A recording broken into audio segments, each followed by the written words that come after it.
This is take one, a poverty knock, embers from the fire, a recorded sound montage for voices. The traditional English folk song Poverty Knock is a factory workers' song written to be sung over the rhythm of the flying shuttles and clanking of mill machinery. The conditions of the cloth mills in the 1890s when this song was written were hot, noisy and dangerous.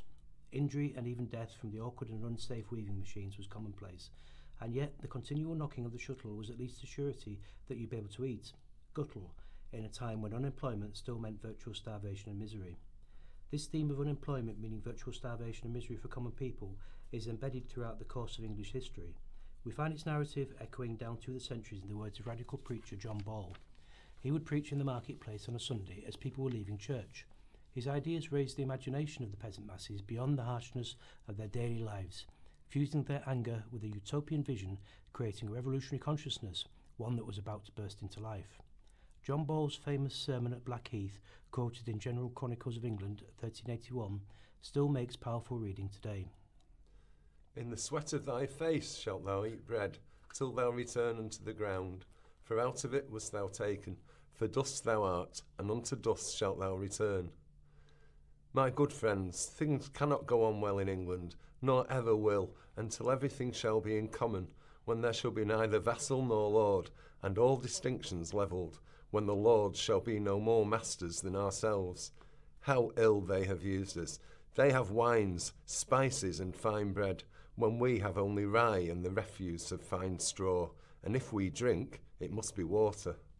Little wonder that John Ball was described as the mad priest of Kent by his enemies, though to the peasants he quickly became, according to folklore and the chronicles of the period, one of the revolt's leaders.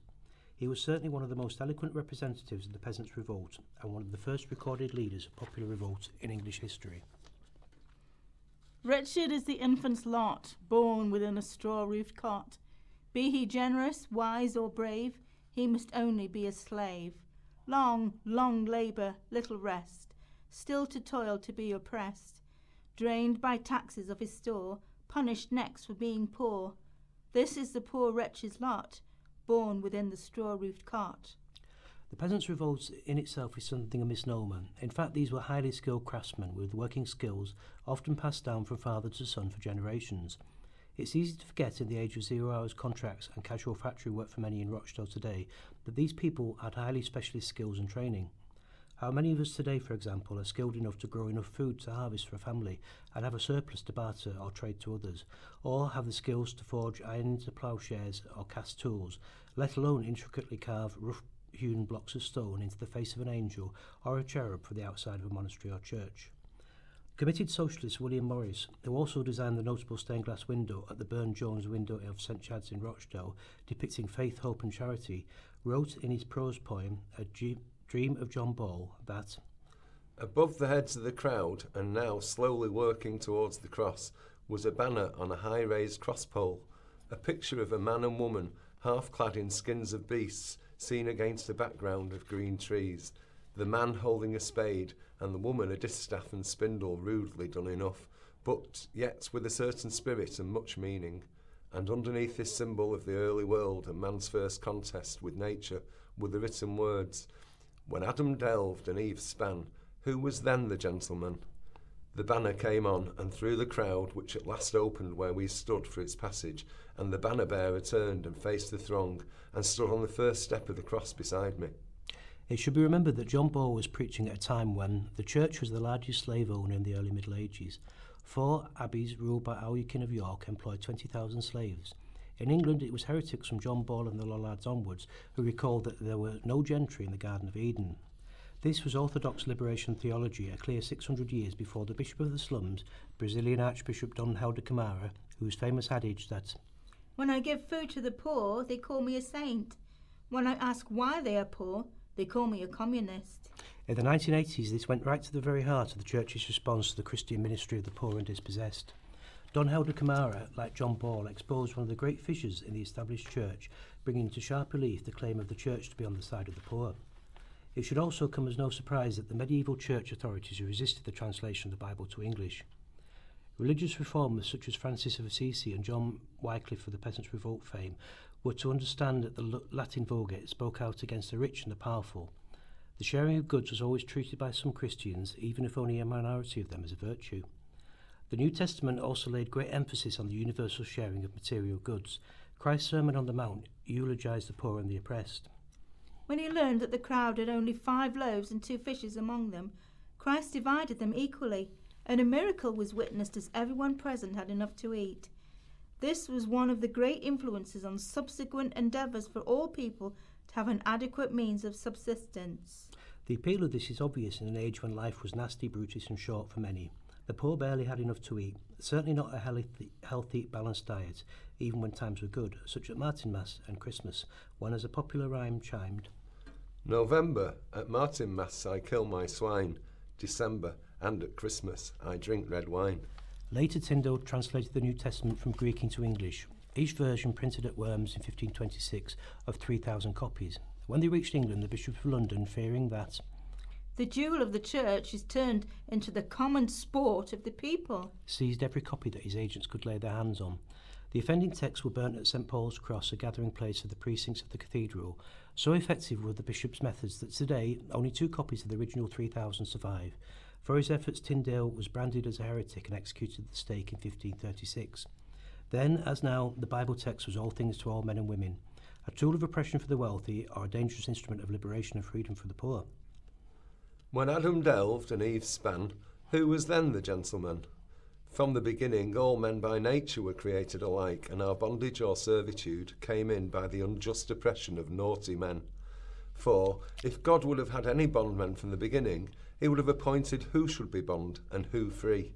And therefore, I exhort you to consider that now the time is come, appointed to us by God, in which ye may, if ye will, cast off the yoke of bondage and recover liberty. In what way are those whom we call lords greater masters than ourselves? How have they deserved it? Why do they hold us in bondage? If we all spring from a single father and mother, Adam and Eve, how can they claim or prove they are lords more than us, except by making us produce and grow wealth which they spend? He went slowly up the steps of the cross and stood at the top with one hand laid on the shaft, and shout upon shout broke forth from the throng. When the shouting died away into a silence of the human voices, the bells were still quietly chiming with that faraway voice of theirs, and the long-winged dusky swifts, by no means scared by the concourse, swung round about the cross with their wild squeals. And the man stood still for a little, eyeing the throng, or rather looking first at one and then another man in it, as though he were trying to think what such a one was thinking of, or what he were fit for. Sometimes he caught the eye of one or other, and then that kindly smile spread over his face, but faded off into the sternness and sadness of a man who was heavy and great thoughts hanging about him. But when John Ball first mounted the steps of the cross, a lad at someone's bidding had run off to stop the ringers, and so presently the voice of the bells fell dead, leaving on men's minds that sense of blankness or even disappointment which is always caused by the sudden stopping of a sound one has got used to and found pleasant. But a great expectation had fallen by now on all that throng, and no word was spoken even in a whisper, and all men's hearts and eyes were fixed upon the dark figure standing straight up by now by the tall white shaft of the cross, his hands stretched out before him, one palm laid upon the other. John Ball, in his sermon at Blackheath, taught that all people were created equal, and that the ranks and stations of the social hierarchy were merely inventions of their oppressors. God, he argued, wanted the ordinary people to recover their original liberty before the age of gentlemen, abbots and lords. Falseness and guile have reigned far too long. Truth has been put under a lock. Falseness reigns in every flock. Sin spreads like the wild flood. True love that was good is fled, and the clergy workers woe for gain. The Commons is the fairest flower that ever God set on an earthly crown. The Archbishop of Canterbury put Ball in prison, adding that it would have been better if he had been confined there all his life, or had been put to death. This did not, though, stop the Archbishop in set him at liberty, for he could not for conscience sake have him put to death. More revolutionary oratory was ascribed to Ball on Corpus Christi Day, June 13, 1381, when he made an appeal to the people to rise up against evil lords, unjust judges who lurked like tares amongst the wheat, when he preached that, for when the great ones are rooted up and cast away, all will enjoy equal freedom, all will have common nobility, rank and power. We also hear similar themes of a great levelling in the words of writer William Langland in a series of dream visions dealing with the social and spiritual predicament of late 14th century England. Langland was no stranger to wandering England and Wales himself, selling masses and copying texts as he went along, but it was his own words mainly in which his voice comes through to us down through the centuries. And I have a dream, a marvellous dream. I saw a fair field full of folk, poor and rich, working and wandering as the world demands, in particular the ploughmen who labour and till the ground from the good of the whole community. William Langland, Piers Plowland, 1372 to 89. We are the diggers. We are the diggers. And we are Jerusalem. We are Robin Hood's outlaws with with nowhere to run to. We are freedom and the scent in the air of Gerard Winstanley and Wat Tyler's heirs. We are not broken, for we can stand tall, tall as an oak tree, tall as a fir. We are not slaves. We've smashed off our chains, opened our hearts and liberated our brains. Through the calls of Gerard Winstanley at St George's Hill in 1649 for a common treasury for all, the diggers and the levellers of the English Civil War, and it's the very rhythm, words, weft and written texts of the likes of local writers like Samuel Bamford, Edwin Waugh and John Bright, its narrative is inextricably weaved into our social history, as surely as any loom weaves the raw cotton into fabric on a spinning jenny or a steam-driven cotton moon.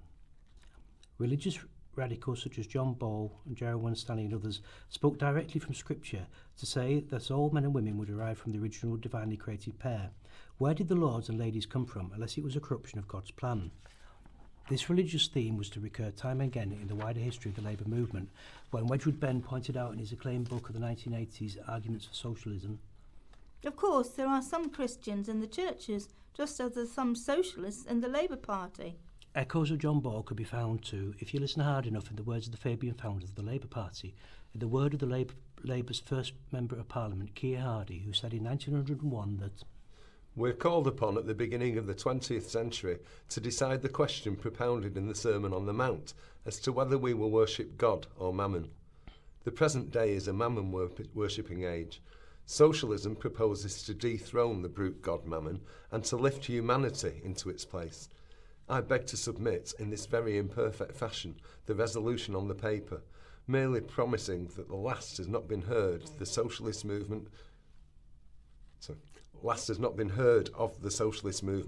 either in the country or on the floor of this house, but that, just as sure as radicalism democratised the system of government politically in the last century, so will socialism democratise the country industrially during this century upon which we have just entered. House of Commons speech, 1901. The religious roots of many of those in the nascent Labour movement was often a conflicted one. Annie Besant spoke of how she had seen the misery of the poor, of my sister women, with children crying for bread. The wages of the workmen were often sufficient for 4, but 8 or then they could not maintain. Christian charity, we know its works. It gives 100 weight of coal and 5 pounds of beef once a year to a family whose head could earn 100 such doles if Christian justice allowed him fair wages for the work he performs. It plunders the workers of the wealth they make, and then flings back at them 1,000 part of their own product as charity. It builds hospitals for the poor, whom it has poisoned in filthy courts and alleys, and workhouse for the worn-out creatures, for whom it has wrung every energy, every hope, every joy. She also discovered that the health of the women had been severely affected by the phosphorus that they used to make the matches. This caused yellowing of the skin and hair loss, and fussy jaw, a form of bone cancer. The whole side of the first face turned green and then black, discharging foul-smelling pus and finally death. Although phosphorus was banned in Sweden and the United States of America, the British government had refused to follow their example, arguing it would be a restraint on free trade. Who cares if they die or go on the streets, provided only that Bryant and May shareholders get their 23%. Annie Besant, The Link, 23rd of June 1888. Of course, others would go further in the 1930s with the famous quote that the Church of England is the Tory party at prayer. In his book, Passage in the Life of a Radical, Middleton weaver and poet Samuel Bamford described the procession from Middleton to Manchester on the 16th of August 1819. Samuel Bamford arranged for a large number of people from Middleton and Rochdale to attend the meeting at St Peter's Field. Bamford's account of the Peterloo Massacre became one of the most important sources of evidence for historians of the event. Our whole column, with the Rochdale people, would probably consist of 6,000 men. At our head were 100 or two of women, mostly young wives, and mine own was amongst them. 100 of our handsomest girls, sweethearts to the lads who were with us, danced to the music. Thus, accompanied by our friends and our dearests, we went slowly towards Manchester. After the massacre, several men, including Bamford, were arrested and charged with assembling with unlawful banners at an unlawful meeting for the purpose of inciting discontent. For his part, Samuel Bamford, Joseph Johnson and Joseph Healy were each sentenced to 1 year at Lincoln Prison. 43 years later, local dialect writer Edwin Waugh described the lived experience of the unemployed cotton workers, in many cases related to those who stood for reform at St Peter's Field only one generation earlier. In the home life of the Lancashire factory folk during the Great Cotton Famine, his words from the Manchester Examiner of 1862 carry down residling to the present day. There is one feature of the distress in Lancashire which was seen strikingly on the street of our large towns during some months of 1862.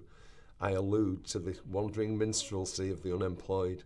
Swarms of strange, shy, sad-looking singers and instrumental performers in the work-worn clothing of factory operatives went about the busy city, pleading for help in touching wails of simple song, like so many wild birds driven by hard weather to the haunts of man.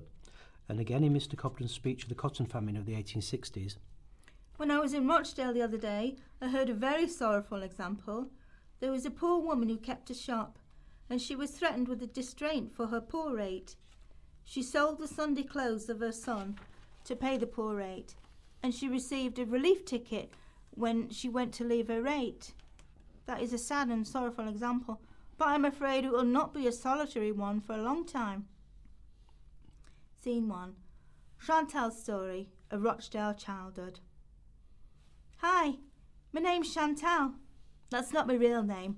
I was called Edna after my grandma. How gross is that? I live with my mum and my stepbrother in a small flat in Rochdale. It was my job from as far back as I can remember to look after us all, especially my young brother Ben, who's a bit slow. Mum was usually gouched out on the settee, and I was desperately trying to stop Ben from crying because he was hungry. But I knew that there was nothing in the house to eat because Mum had cashed in the family allowance yesterday. I didn't get to school much as I was caring for Mum and Ben, unless she managed to get a few nights' work at the packing factory. Then I'd have to try and grab some money off her before she spent it all on drink or drugs. We didn't have many clothes, and when Gran tried to invite us to her church, I had to say we weren't well because we just didn't have any smart clothes kept for Sunday best to wear, just hand-me-downs from Auntie Brenta's kids next door. We existed on beans and sausages and white bread and biscuits. School holidays were the worst times, really. Then we didn't get our free school meals, and often I'd go hungry so that Ben could have whatever was left in the cupboard. I knew that our mum loved us in her own way and that she tried her best for us, but if it hadn't been for Gran bringing us food parcels from her church and Auntie Brenda, me and Ben wouldn't have survived. Sleeping rough was often the only option for many. Photographs show women asleep in the daytime, hats covering their faces, often in churchyards such as Christchurch, Spitalfields, where the homeless today still sleep. Sleeping upright was common. Women, children and men are shown doing so in the recesses along the London Bridge in engravings by Gustave Doré. People slept during the day and tramped at night to avoid being moved on, especially after the anti-vagrancy laws were passed in the mid-1850s. Many walked all night to avoid the law, exhausting in itself.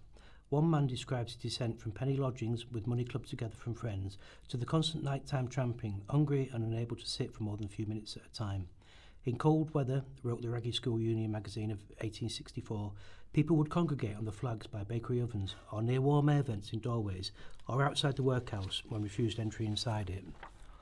Of course, going on the tramp would be nothing new to a generation of 1930s writers such as George Orwell, Down and Out in Paris and London, and the experience of unemployed Rochdale writer Jack Hilton. Hilton was born to a poor family in 1900 and moved to Rochdale with his family as a child. After serving in the First World War, he became a plasterer and an active member of the Plasterers' Union, for which he would later be blacklisted. George Orwell's The Road to Wigan Pier, the classic of English literature about Wigan miners, could very easily have been about Rochdale mill workers, had a local socialist writer called Jack Hilton not suggested to Orwell that Wigan's miners were a far better representative of a strong and independent working class culture. Orwell's first substantial essay, The Spike, vividly describes a night spent in a Notting Hill tramps hostel. At the Tupney hangover, the lodgers sit in a row on a bench. There's a rope in front of them, and they lean on this as though leaning over a fence. A man, humorously called the valet, cuts the rope at 5 in the morning. Orwell was writing in 1933, at a time when it was impossible to get a bed at any non-charitable institution in Britain's capital city for less than 7p a night, well out of reach of London's poor and destitute underclass. Orwell, like Hilton, was only too aware of his place in the lexicon of writers on poverty. He'd read Jack London's People of the Abyss, whilst a reluctant colonial officer in Burma. Indeed, the title of Jack London's 9th chapter was also called The Spike, where London described how, after my 2 unsuccessful attempts to penetrate the Whitechapel casual ward, I started early and joined the desolate line before 3 o'clock in the afternoon. They did not let in till 6, but that early hour I was number 20. Well, the news had gone forth that only 22 were to be admitted. By 4 o'clock there were 34 in line, the last 10 hanging on in the slender hope of getting in by some kind of a miracle. Many more came, looked at the line and went away, wise to the bitter fact that the Spike would be full up. Clearly very little had changed between London's 1902 experience in Whitechapel and Orwell's 1931 experience in Notting Hill. Jack London, Orwell and Hilton would almost certainly have been well aware of Henry Mayhew's collected articles on poverty, which were eventually published as London Labour, a London Poor of 1851. Mayhew's investigations of the plight of the poor revealed the impact that unemployment, starvation and disease was having on the working class, as well as having a familiarity with William Booth's 2 books called In Darkest England and The Way Out, published in the 1890s. These described in Chapter 5 on the verge of the abyss how there are vile dens, fever-haunted and stenchful crowded courts, where the return of summer is dreaded, because it means the unloosing of myriads of vermin which render night unbearable, which, nevertheless, are regarded at this moment as havens of rest by their hard-working occupants. They can scarcely be said to be furnished. A chair, a mattress, and a few miserable sticks constitute all the furniture of the single room in which they have to sleep and breed and die, but they cling to it as a drowning man to a half-submerged raft. Every week they contrive by pinching and scheming to raise the rent, for with them it is pay or go, and they struggle to meet the collector as the sailor nerves himself to avoid being sucked under by the foaming wave. If at any time work fails or sickness comes, they are liable to drop helplessly into the ranks of the homeless. all of this equally would probably have been aware to Engels' classic of social research, The Conditions of the Working Class in England of 1845, which describes how in the dawn of the Industrial Revolution, the chief centre of this industry is Lancashire, where it originated.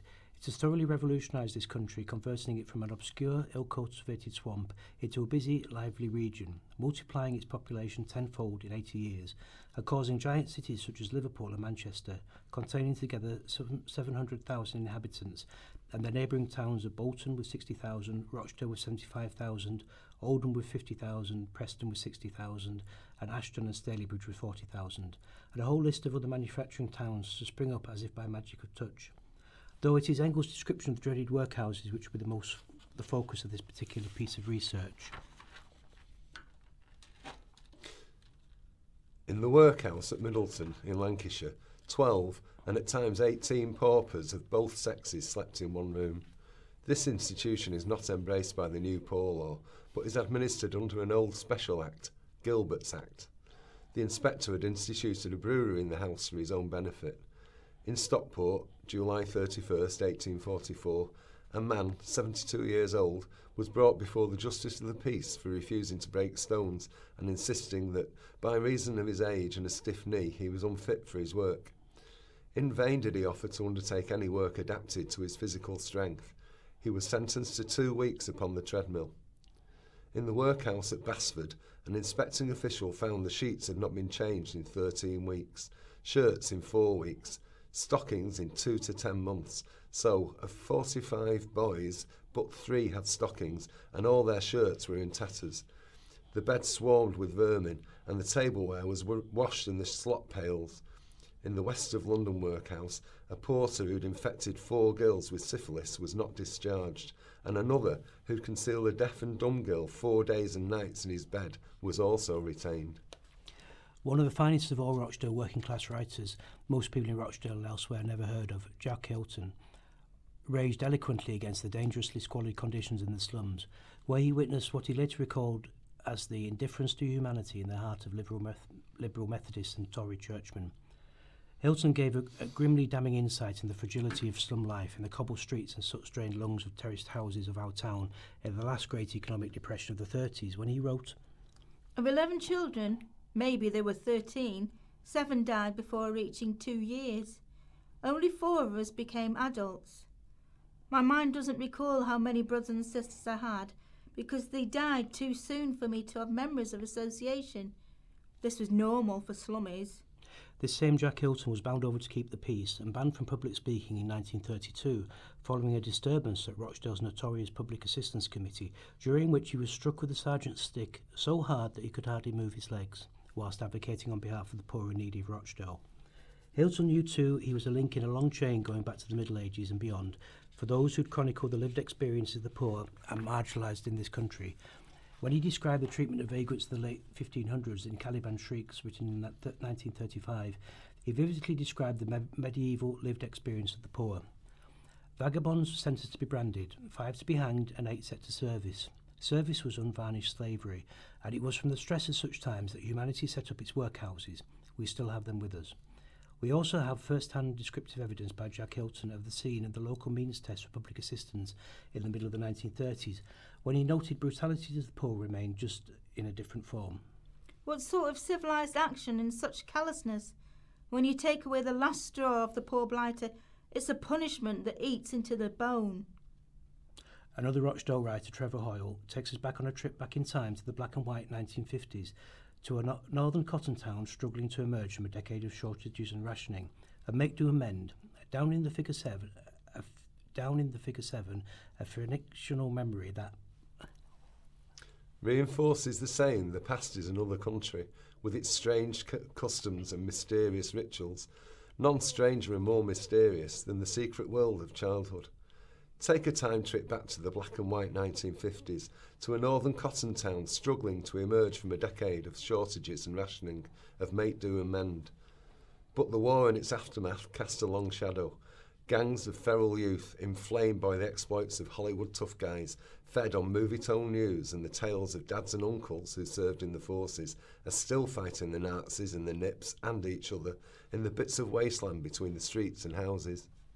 And once again, in a damning indictment of Britain in the mid-1980s, the era of Thatcherism triumphant, from Coronation Street to the Kingdom of Darkness, Hall describes, "She who wasn't for turning, having seen off the enemy within, in the form of the National Union mine workers, surveyed an empire built on cant about modernisation, enterprise, freedom and choice. Communities were crumbling, homelessness spiralling, working conditions deteriorating, the welfare state unravelling, and forgive the pun, arms sales rocketing. There was, we were told, no such thing as society. There were winners in this vast experiment in social engineering. For them, greed was good, anaesthetised by the Soma cocktail of celebrity, affordable overseas holidays and lifestyle aspirations. They managed to avert their eyes from the victims of the free market and state-sponsored violence. And the losers, they could always resort to the officially sanctioned means of escape from the tidal wave of unemployment and insecurity, Norman Tebbett's hand-me-down push bikes." Scene 2. Job Centre Plus office. Oh, hold on. Sorry, Gary. Ah, I see. Job Centre Plus. That's Yaz. Okay. Yeah. Chris.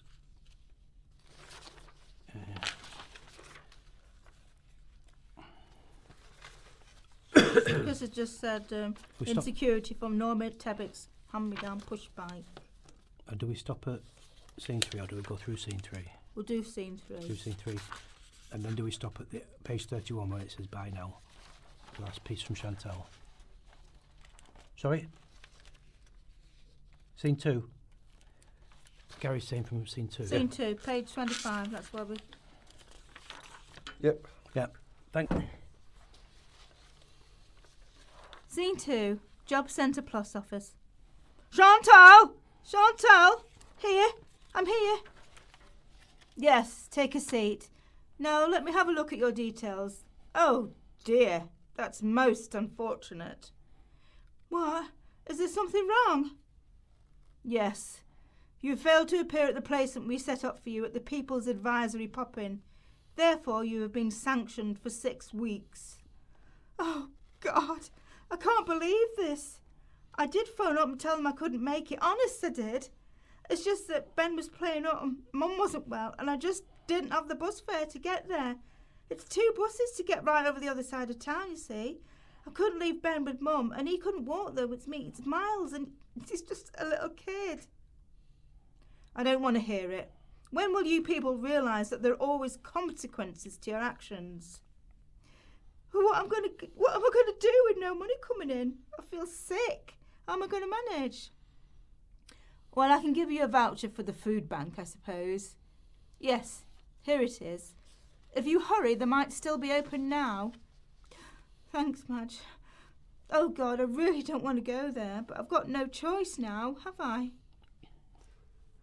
The spectre of Orwell's 1930s Wigan resurfaces in Wigan Pier Revisited, Poverty and Politics in the 80s, in 1984 by Beatrix Campbell, and her 1993 book, Goliath, Britain's Dangerous Places, which talked to the feral British underclass and asked, what is Britain becoming?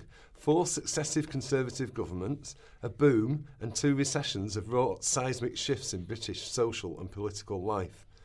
Along with Owen Jones' Chavs, The Demonisation of the Working Class, were Jones' quotes of Orwell's observation. If you look for the working class in fiction, and especially in English fiction, all you find is a hole. The ordinary town proletariat, the people who make the wheels go round, have always been ignored by novelists. When did they find the way between the corners of a book? It's nearly always as objects of pity or as comic relief. More recently, in The Establishment and How They Get Away with It, Glyn, a former gas fitter for Manchester, was sanctioned for 3 weeks before Christmas 2013 and received no money. He had missed a signing on day because he was completing a job search at CTEC, one of the government's corporate welfare to work clients. Then there's Sandra, a disabled Glaswegian who lives with their daughter. She was sent a form asking her to declare whether she lived with someone. Assuming it meant a partner, she said no and was called into the compliance interview. Because her daughter was not in full-time education, Sandra was stripped of her entitlement to a £50 a week severe disability allowance. Danny, a South Londoner who was on benefits after a severe nervous breakdown, had his benefits stopped for 2 weeks with no warning after missing an interview his advisor had failed to inform him about. And yet again, in The Road to Wigan Pier Revisited by Stephen Armstrong in 2012, which pointed out that benefit sanctions were worse in Rochdale, Charles explained. There you'd get sanctioned for one mistake. At least in Manchester it was usually 3 strikes and you're out. But it's always the older ones who knew the score, he grinned ruefully. They know the scams and the forms and what you have to do. They've got mates behind the counter. It's always the younger ones or the new ones who've never signed on who get it wrong and then get sanctioned. If you're a proper benefit family, you know how to play the system. From his £35, the hostel took 10, leaving him £25 for everything else. When the money came through, he'd head down to Iceland and stock up. But usually, as he budgeted £5 for food, it wasn't quite enough to last the week. Scene 3.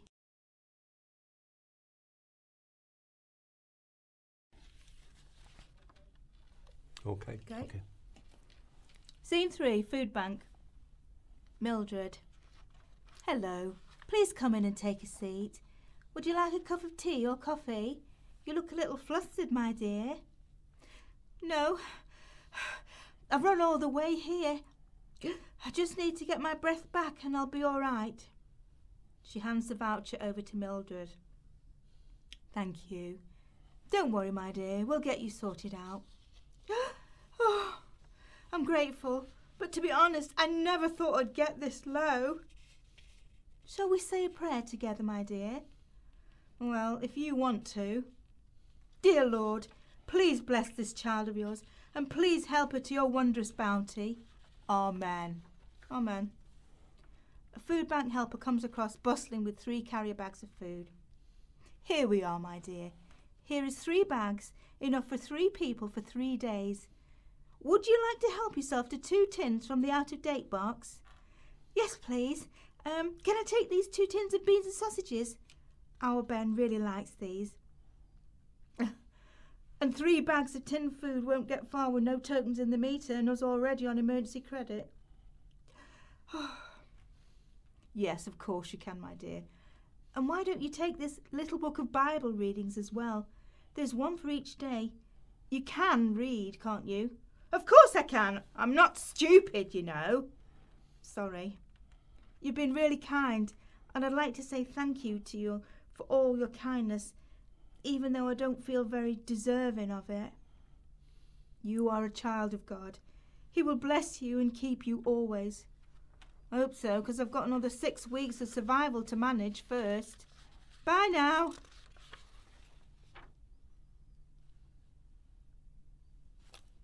Scene 4. Should we keep going on page 31? It's me, that, isn't it? Sorry. George Moneybold points out that the myth of the deserving and undeserving poor is still used in 2015, and that vilification of the unemployed as scroungers and skivers is a long and grisly heritage. Kindness is cruelty, and cruelty is kindness. This is the core belief of compassionate conservatism. If the state makes excessive provision for the poor, it traps them in a culture of dependency, destroying their self-respect, locking them into unemployment. Cuts and coercion are a moral duty to be pursued with the holy fervour of inquisitors overseeing an auto-da-fe. This belief persists despite reams of countervailing evidence showing that severity does nothing to cure the structural causes of unemployment. In Britain, it is used to justify a £12 billion reduction of social security benefits system, already so harsh that it drives some recipients to suicide. The belief arises from a deep and dearly held fallacy that has persisted over 200 years. Scene 4. Reality hits home. Hi, Chantal here again. I wanted to tell you about how awful I was feeling after getting sanctioned for 6 weeks. I felt so angry, yet helpless to do anything about it. Nobody told me about the hardship payment I was entitled to. I didn't have anyone to turn to. Being sanctioned was the new leprosy, and I secretly felt I felt ashamed for missing that appointment and giving the DWP the excuse they needed. Returning home with the carrier bags from the food bank, I put them away, and I tried to work in my mind what meals I could cook with it. Mum was on the settee as usual, cigarette in one hand, watching telly, and Ben was in his room looking at his toy cars. I felt a wave of total despair hit me. I could just see my life never getting any better, just struggling on and on. I tried to get an appointment at the doctor's, but they only had an appointment 4 weeks away. All the earlier appointments had been booked up by people online who had computers of their own. How could we afford to have the internet at home when we struggled to pay the telly licence fee? I'd always suffered from anxiety right from being little, because I was always worried about Ben most of the time, and Mum said I could worry for England. Yeah, I could get the gold medal all right. Fear gripped me in its icy vice. What else could go wrong? Troubles always come in threes, don't they? Superstitiously, I'd always saluted magpies if I saw them, and I tried not to tread on cracks in the pavement just to ward off the bad luck. Even when something good happened, like Auntie Brenda coming round and bringing us some food or clothes, I always looked over my shoulder, waiting for something awful to happen to balance it out. I found myself going down the spiral of despair fast this time. Not sleeping, not eating. Well, Ben could always use my share of the food. And feeling apathetic. All the fight had gone out of me. Somehow I managed to drag myself out the door and get to the free phone in the library to talk to a woman at the CAB. Overloaded with work as she was, all she could advise me that she could only give me a voucher for the food bank. So I thanked her and hung up in tears. At the desk was a card advertising the Samaritans. I picked it up because I felt I was just despairing enough to ring them up.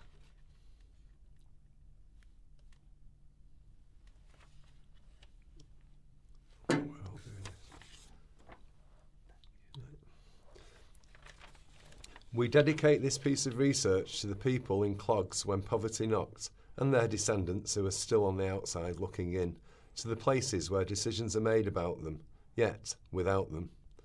The new town hall is a central building. The fresh nap was yet not worn off it, and of course its authorities are anxious to preserve its pristine Corinthian beauty from the contaminations of the great unwashed. At the free exhibition of the models for the Peel Monument, a notice was posted at the entrance warning visitors that persons in clogs would not be admitted. Lancashire Sketches, Rambles from Bury to Rochdale, Edwin Waugh, 18